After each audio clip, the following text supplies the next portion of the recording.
our Names of Jesus series. First of all, I have to apologize for sending you to Matthew 15 when I should have sent you to Luke 15 to look for the story of the lost son. If you didn't figure that out, spend some time, go back and read Luke 15. Maybe even watch the old video with that in mind.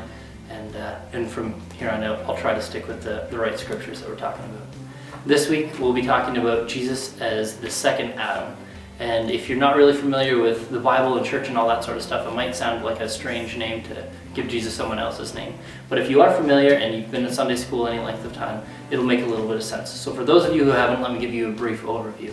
It's the classic Sunday school story of creation, where God creates Adam and Eve, puts them in the Garden of Eden, and says, take care of everything that I've put here for you. He says, don't touch this tree. They decide it's probably a good idea to not listen to God. Go ahead and touch the tree, eat the fruit of it. And God comes down and says, hey, where are you guys? And he finds out that they have disobeyed him, and it brings curses and brings sin and death into the world through that. So God lists out a bunch of things that are going to happen as a result. To sum it up briefly, life is going to be hard. He says the ground that you are going to toil with, it's going to be hard to do your work. Relationships are going to be strained between humans and also between man and God. So there's just this thing that everything is now broken. Brokenness is the word used most commonly to describe it. And something that I don't always take into account, but is clearly scriptural, is that it's not just humans that are separated from God, but there's this brokenness that goes from us, like through us, down into creation. If you read Romans 8, it talks about creation groaning in expectation of being fixed back up, because even the creation is broken. And all you have to do is watch the news, go to Haiti or Japan or any place that they've had some sort of huge natural disaster, and realize like the world's not the way it's supposed to be, from the relationships that we have with each other, from the relationships that we have with God, and from just the way nature operates, that something is off kilter here, that we can see beauty, that it is created with intentionality and it's beautiful and designed well, but there's something that's, flipped a switch and something has gone off. So Adam, the first Adam, brings down these curses and this hard stuff on creation that was meant to be perfect and beautiful. But Jesus is our second Adam. So that puts us at a place where Jesus comes in, and we need this second Adam. If you read Romans 5 and you move back a couple of verses from Romans 8, it talks about this contrast between Jesus and Adam. So through Adam, sin comes into the world and death comes into the world and all these curses. But through Jesus, everything is taken care of. That sin and death and those curses are defeated. Jesus' primary role in that is to reverse the curses that Adam has placed on us, that he is reconciling what has happened.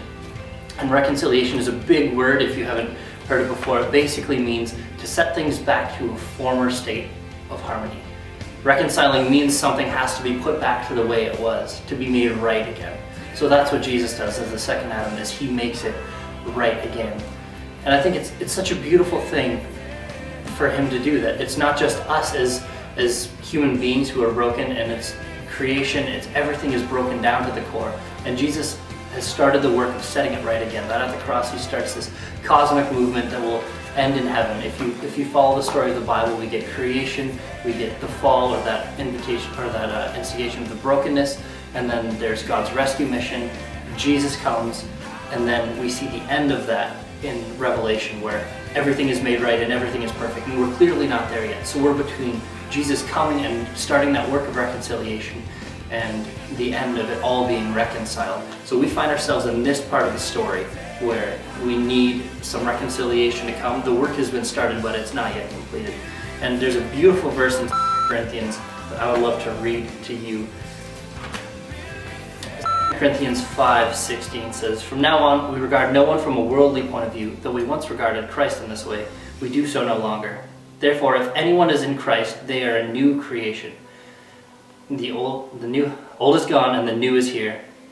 All this from God, who reconciled us to himself through Christ and gave us the ministry of reconciliation, that God was reconciling the whole world to himself in Christ, not counting people's sins against them. And he has committed to us the message of reconciliation." So we have been reconciled to God. That brokenness, that curse, all the consequences of our sin and rebellion, the curses of that have been reversed in Jesus' work. And not just that, but we have been commissioned in the ministry of reconciliation. That we don't just get reconciled and fixed up about, but we also go out. We are called, and then we are sent out to go bring that ministry of reconciliation. So the question I want to ask you guys to think about is, where does your world need reconciliation? Maybe there's a friend that you've had a fight with, or some parents that you've had a fight with.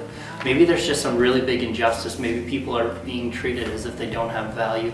Maybe there's structures that you need to challenge. Maybe there's just things in your life that you know aren't in that state of harmony that God would desire them to be.